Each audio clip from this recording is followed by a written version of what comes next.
They called her ugly and she was always humiliated, handed over by her own father to an Apache warrior, but he loved her like no white man ever did, and what no one expected was what she discovered in the village, an astonishing discovery that changed everything and revealed a betrayal that shook two families. Before starting the video, tell me from which part of the world you're watching and if you also believe that true love can be born from rejection. The bells of the small church of San Dolores rang twice a day, in the morning to announce life, and at dusk to remind everyone that everything passes. The forgotten town, nestled between dry sierras and the whistling northern wind, was the kind of place where time didn't change, and neither did the people. Women wore long skirts, washed clothes on the river's stones, and whispered about anything strange, different, or ugly. Camila grew up in that setting, daughter of the powerful landowner Don Ezekiel Montemayor, lord of the lands and fears. She was the eldest of 3 sisters, while the others, Maria and Isabella, inherited their mother's golden hair and light eyes that charmed the town's young men. Camila seemed made of different clay.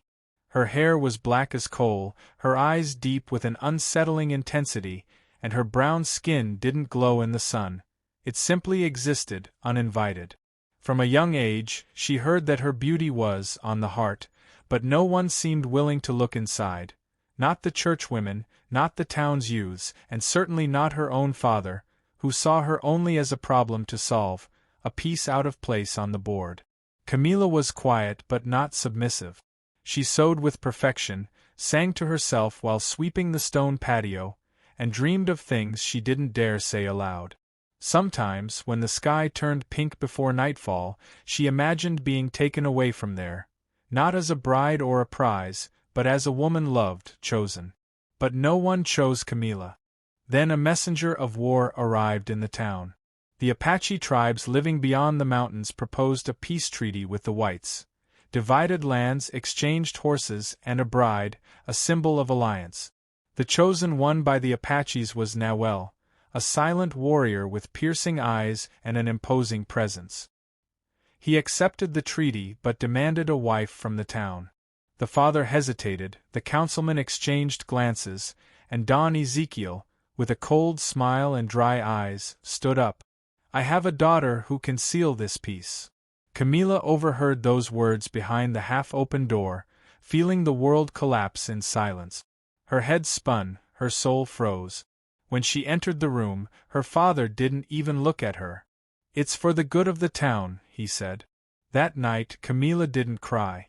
She sat in front of her cracked mirror and looked at herself, touching her face as if trying to understand the reason for her own fate.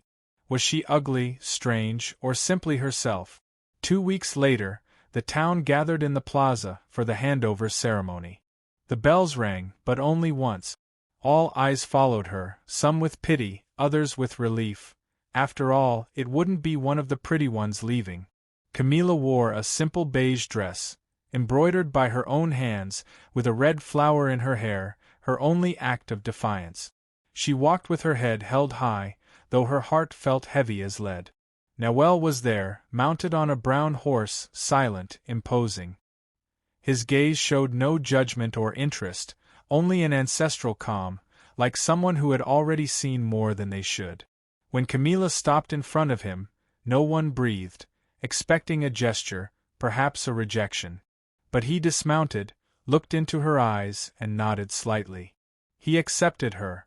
And in that silent moment, without promises or kisses, Camila left with a stranger toward Apache territory, taken not as a woman but as a bargaining chip.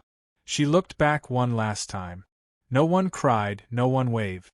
It was as if, for the town, she was already dead. The journey lasted 3 days and 2 nights, crossing dry valleys, dusty trails, and hills that seemed to hold ancient secrets. Camila rode in silence, unsure if she was crying for what she left behind or for what lay ahead. The sound of Nawel's horse's hooves was the only music on that harsh path. He didn't speak, only gazed at the horizon as if carrying centuries on his shoulders. When they stopped to rest, he built a shelter with firm, careful hands, never invading her space, never touching her unnecessarily. Camilla was surprised by this. She expected coldness, perhaps cruelty, but found respectful distance. The cold nights cut through her bones. Camilla huddled under the poncho he left by the fire without a word. Sometimes the wind blew hard, making the tree branches moan like ghosts. She trembled but didn't ask for help. Noel simply kept his eyes open, protecting her, silent, always. On the third day they reached Apache territory. It was a simple village surrounded by red mountains and cactus fields. Children ran among the tents, women gathered herbs and washed clothes in clay basins. Everything was different, smelling of earth, smoke, and something ancient and pure. Camilla dismounted with trembling legs, her heart pounding like a war drum. Noel led her to the village center. Everyone looked at her, not with anger or contempt, but with a silent, profound curiosity, as if trying to decipher who she was inside, not outside. The village shaman appeared, covered in hides and bone necklaces. He spoke in Apache, then translated into Spanish with a heavy accent. "Let the new flower be received with respect, let the union bring peace to the wounded land." Camilla could barely breathe, expecting someone to say it was a mistake, that she could return, that it was all a misunderstanding. But no one did. She looked at Noel. He extended his hand, firm, open. She hesitated, then touched his palm with her fingertips, and thus their marriage was sealed, without kisses, rings, or veils, only the silence between two worlds. In the following days, Camilla felt the weight of the handover. The tent she now lived in was simple, made of hides and woven branches, with straw mats, a water jug, and a thick blanket. She spent mornings sitting at the entrance, watching the sun rise slowly. The women observed her from afar. Some tried to smile, others whispered among themselves. Camilla felt like a thorn among flowers. Her father's words returned every night like daggers. "No one will mourn your absence." But something confused her, Noel. He left early, returned at dusk, bringing roots, fruits, carved objects. He never demanded anything. Sometimes he left things near her, a seed necklace, a wooden drawing. Gesture by gesture, he broke her defenses, but Camilla didn't know how to handle it. It wasn't hate, it was care, and care, for her, hurt more than rejection. One night, she asked, "Why didn't you reject me like others would have?" He answered without hesitation, his voice deep like distant thunder, "Because I don't see with the eyes of the whites." She turned her face, trying to hold back tears, her chest tight, her throat dry. She didn't know if it was comfort or punishment, only that, for the first time, someone saw her whole. But it was too early to trust. Camilla's wounded heart still didn't know that true love sometimes begins in silence. The dawn was barely creeping when Camilla carefully pushed aside the hide covering the tent's entrance. The cold burned her skin like invisible ice, and the village's silence was so thick it hurt her ears. Each step on the damp earth was a plea for freedom. She wasn't fleeing from Noel, she was fleeing from what he awakened in her, a silent tenderness that disarmed her, a gaze that saw her too much. Camilla's heart raced.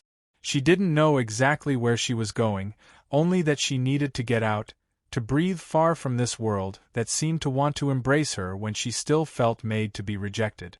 She walked for hours. The sun hadn't risen when the stones began to hurt her feet. She climbed a narrow path between the mountains, without direction, without the courage to look back. The landscape was raw, red rocks, dry shrubs, crows tearing the sky with their ominous cries. Everything in her screamed fear, but she kept going until the world spun. She tripped on a root, fell to the side, and hit her head on a stone. The sound was dull, the sky darkened instantly though it was already dark, and she fainted. When she opened her eyes hours later, she didn't know where she was. She only saw shadows and felt something warm on her forehead. It was Noel's hand. He was there, sitting beside her, his eyes fixed on her, without fuss or reproach. Camilla tried to pull away, but her body wouldn't respond. A sharp pain ran through her head. "Why?" she murmured weakly. "Because you're my responsibility," he said firmly, but it wasn't just that, she felt it. There was something in that gaze, a mix of contained anger and genuine care. He wrapped her in a thick blanket, placed her on his horse, and took her back to the village. On the way, Camilla felt the warmth of his body brushing against her back, the smell of smoke and leather enveloping him. She closed her eyes, for the first time, not to escape but to rest. In the following days, Nawel didn't leave her side. He changed the cloths on her wound, prepared hot soups with bitter herbs, and whispered Apache words she didn't understand but that soothed like ancient songs. The village women came to see her, leaving flowers, fruits, timid smiles. Camilla felt, little by little, that she wasn't just tolerated there, she was cared for, perhaps desired, not as a woman of visible beauty but as a living soul.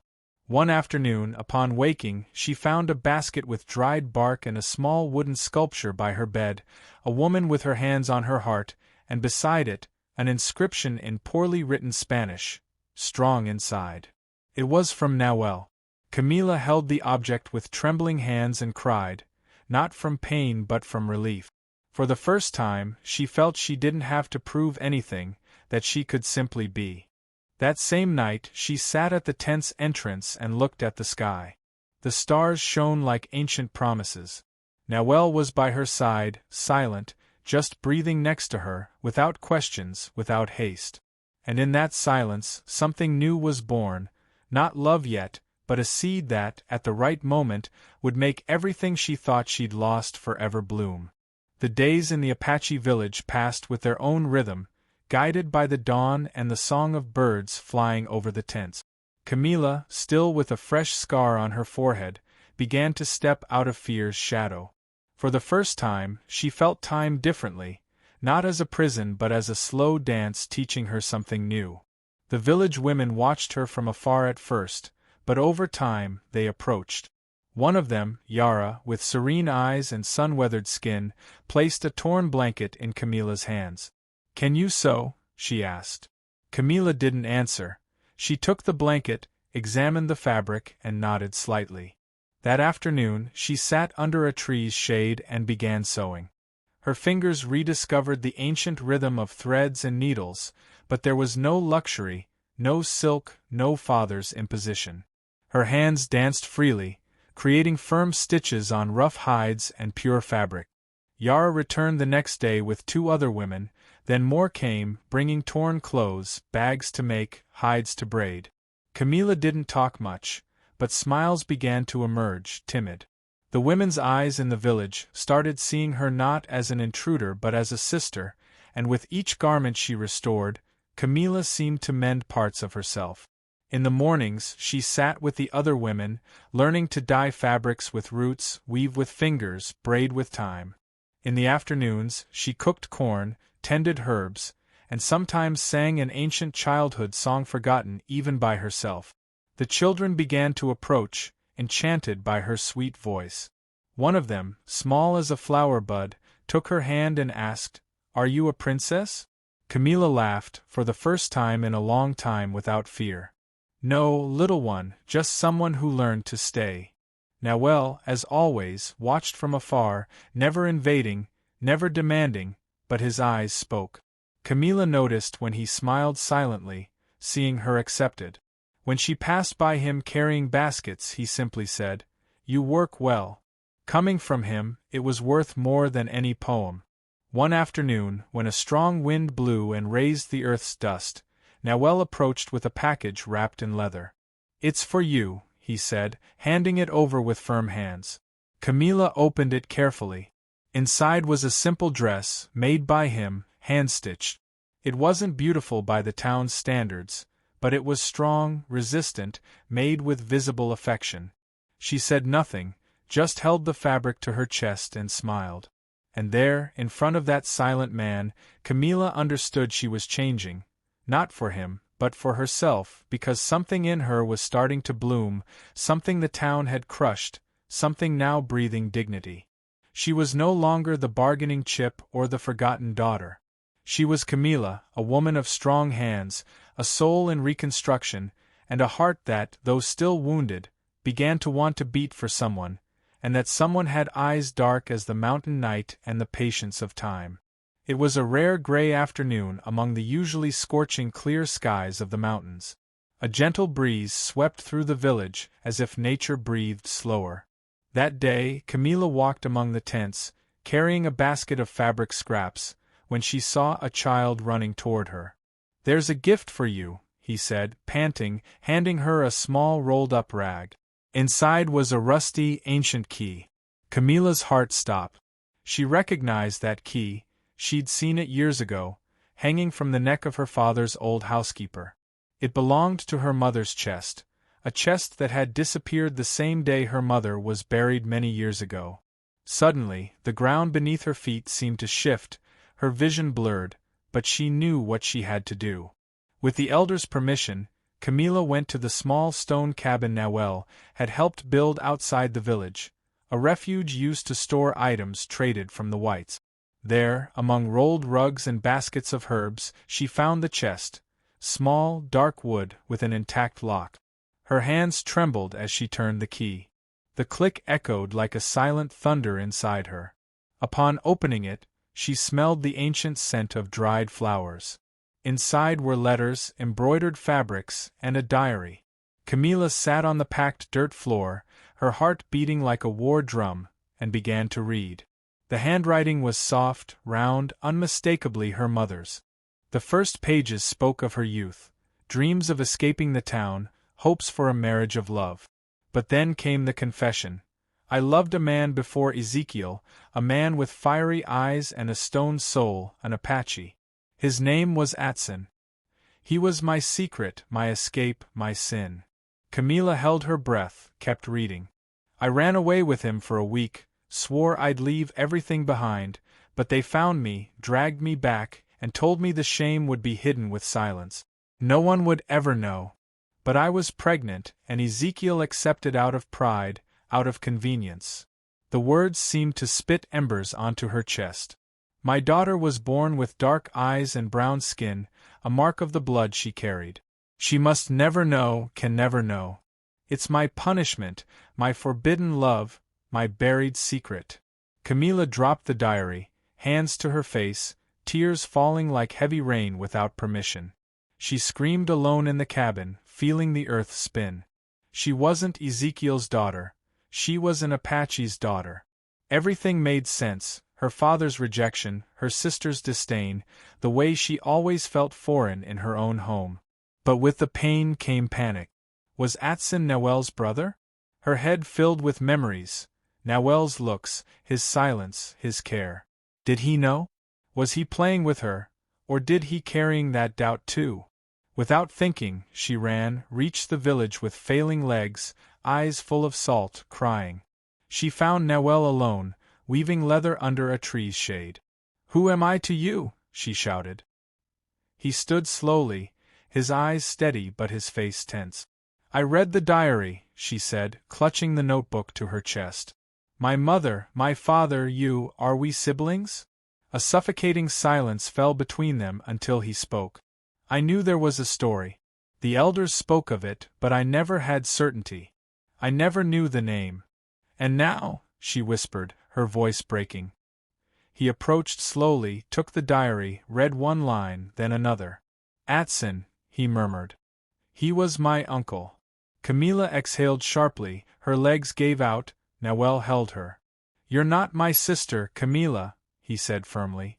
She cried, he embraced her, and amid that confusion of blood, pain, and revelations, a new feeling was born. Now there was no obligation, no war, only freedom. That night sky seemed starrier than ever, but for Camilla, everything was shrouded in mist.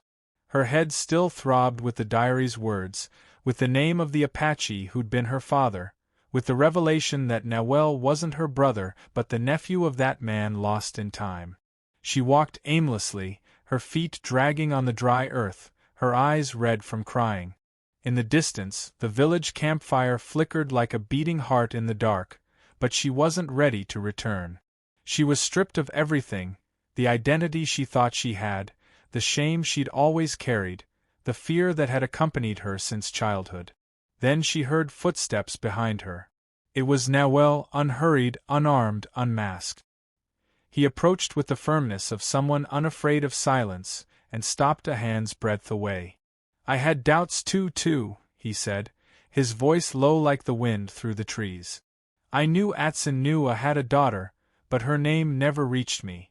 Camilla raised her eyes slowly.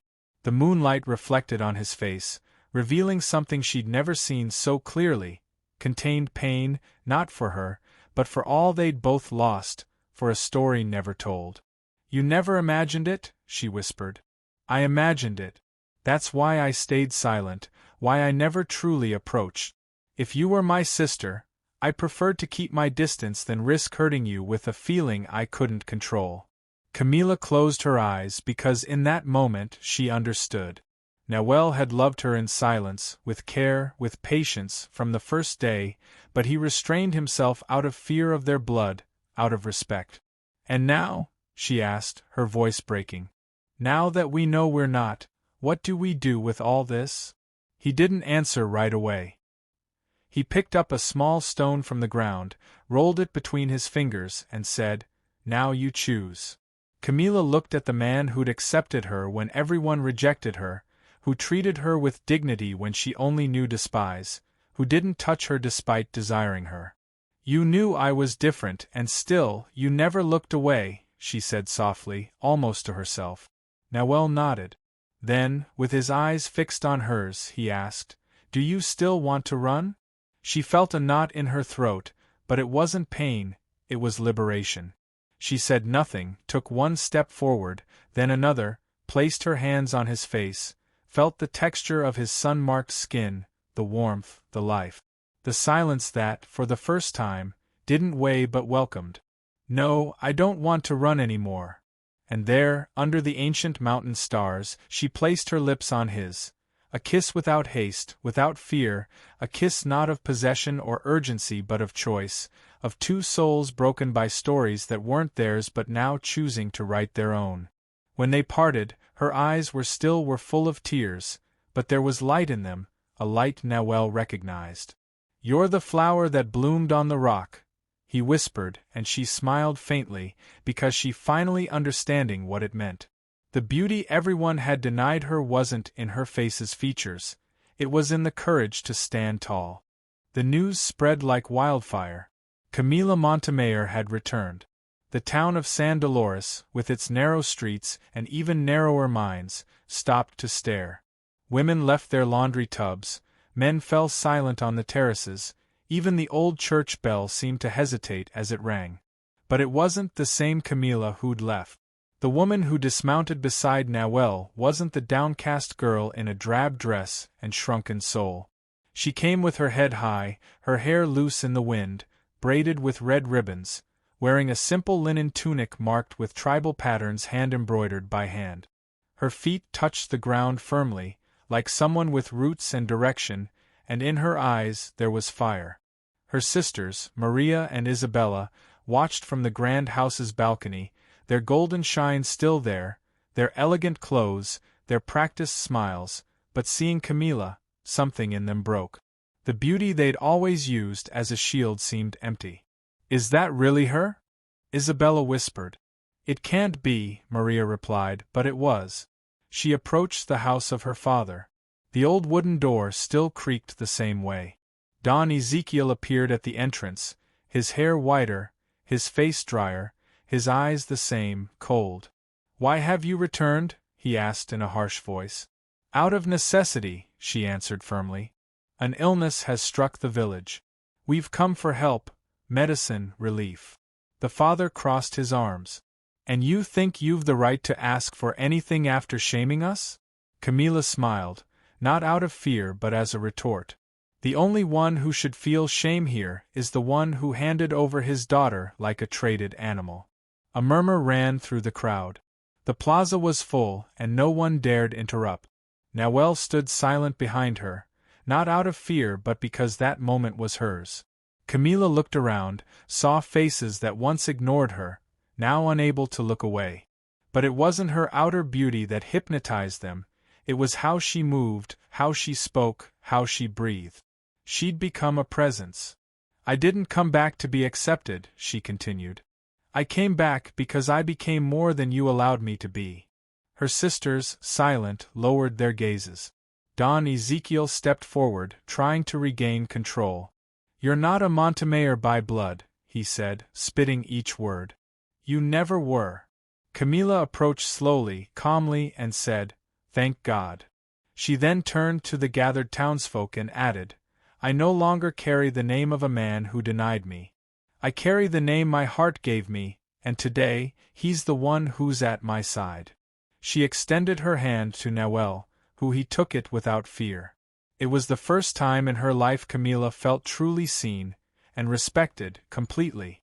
That day, the town saw something it never understood, that true beauty doesn't shine in the skin but pulses in the courage of someone who faces their past with dignity, and that the woman they once called ugly was now light. The rising sun bathed the mountains surrounding the village in gold, the sky a red sky, once blood-red, now a soft orange mantle. The morning breeze carried the scent of burned herbs, wild flowers, and damp earth. It was a day of ritual. She woke early, dressed in a light tunic embroidered by her own hands with curved lines mimicking the flight of birds. In her hair, she wove braids with seeds, feathers, and small copper charms, each strand a symbol, each detail a step toward her new destiny. The village women of the village waited in a circle around the great fire, and Yara, now her sole friend, smiled warmly and placed a small clay cup in her hands. Today you are reborn, she said. She walked to the circle's center, where the shaman awaited her with a necklace of red beads and a carved wooden staff. The silence around her was almost sacred. Even the children, usually restless, sat quietly, their eyes wide, as if knowing this moment was bigger than them. Noel was there too, standing at the circle's edge, arms crossed, eyes fixed on her, but now not as a guardian but as a partner, a witness, a living testament to a metamorphosis. The shaman raised his hand, scattering fragrant smoke over her, and then spoke in a slow, hoarse voice as if carrying 1,000 years. Today, before our land, our ancestors, and the great, great spirit that sees all, we give a name new to the one who arrived with pain, lived in silence, and now blooms with honor. She felt her chest burn, not with fear but with emotion. Everything taken from her was now reorganizing within her. From this day, the shaman continued, you shall be called Itsela, meaning light upon the rock. The sound of that name filled the air, distinct, strong, eternal. It carried no weight of families that denied her or the label of shame they'd imposed on her appearance. It was hers, chosen by the soul, applauded by the earth. She closed her eyes, felt tears stream down her cheeks, silent, but not of pain, of gratitude. The necklace was placed around her neck, the staff handed to her hands, not as a weapon but as a symbol of wisdom and leadership. It was the rebirth of a woman who'd been everything, invisible, unwanted, traded, but a woman now a guide. In the days that followed, Camilla, now Itsela, began to teach in the village. It created a space where children learned to draw letters, count stars, listen to stories. She wove white and indigenous knowledge, sewing cultures together with the care she brought to textiles. Men and women came to her for advice, not out of imposition but trust, for they saw in it her firmness without hardness, voice without force, strength without pride. And all called her Itsela. Noel, now free her to love her without fear. He built a stone and wood house beside her. There they planted flowers, kept books, and wrote new stories together. He never stopped being a warrior, but by her side, he discovered love was the greatest battle, and the most beautiful. One night, under the same sky that had united them, Itsela sat with her Noel at their home's door, the wind rustling the leaves, the world at peace. If you could go back to the day I was handed over, she said calmly, or would you accept me again? Noel smiled, without hesitation. No, because now you're the one who chose me. And in that answer was the end of a cycle and the beginning of a new world. Years had passed since the day Camilla, now Itsela, received its name new before the village. Wrinkles had gently touched her eyes' corners, but their shine was even brighter. The woman once called a woman ugly, rejected, forgotten, was now a teacher of stories, a guide for the young, a symbol of strength and identity. It was early spring start, and wildflowers covered their fields like Earth's embroidery.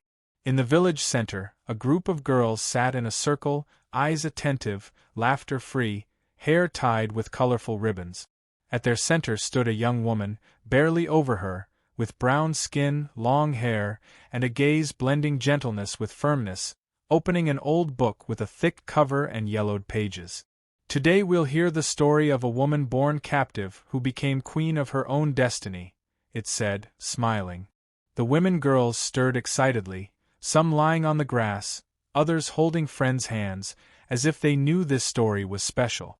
Her name was Nayeli, and she was the daughter of Camila, or rather, Nayeli Itsela. She turned the book's first page, and there, handwritten in firm, poetic script, was the title, The Daughter of Earth and Fire. They say she was ugly, Nayeli began, her voice soft, that she had no sparkle in her eyes or charm in her face. They say she was given in shame for marriage, out of shame. But what no one knew was that she had a beauty the world couldn't see, for it the world was blind. The girls sighed, one whispered, "It sounds like a queen's tale." Nayeli continued, "She was taken far, to lands whites feared, but there, among mountains and silence, she found someone who didn't look with eyes but with the soul. And it was he who, without haste, without demanding anything, he helped her discover who she truly was." She paused, looked around. "But the most beautiful thing," she said, moved, "is that she didn't wait to be saved. She rebuilt herself, stitched her dignity with tears' own hands, chose love, chose to stay. And when all thought others they knew her worth, she proved she was greater than any appearance." The girls now held absolute silence. "And know what happened?" Nayeli asked, smiling. "She became a legend, a village's name, a name of respect, and it's her name lives on, spoken every time a girl believes she doesn't need to be pretty to be great." At the story's end, they clapped softly, as if honoring something sacred. She closed it tenderly. Nayeli raised her eyes to the sky, where the sun descended slowly, painting everything gold. In the distance, by her home's door, stood Itsela, watching the scene with a serene smile, her now gray hair tied high. Nayeli smiled beside her. Nawel, beside her, wove dried branches into another sculpture. They didn't speak, they didn't need to. And around them grew a new tale generation, woven from roots, memory, fierce fire, and forgiveness. Because Camila didn't just triumph despite its pain, she triumphed because of it. And her tale wasn't hers alone, it was theirs for all, for every woman who ever felt unseen, rejected, silenced, for all who learned their worth lies not in mirrors or others' eyes but in the flame that burns even in darkness. If this story touched your heart, give it a like, comment from where in the world you're listening, and subscribe to the channel. Many tales like this await to be told.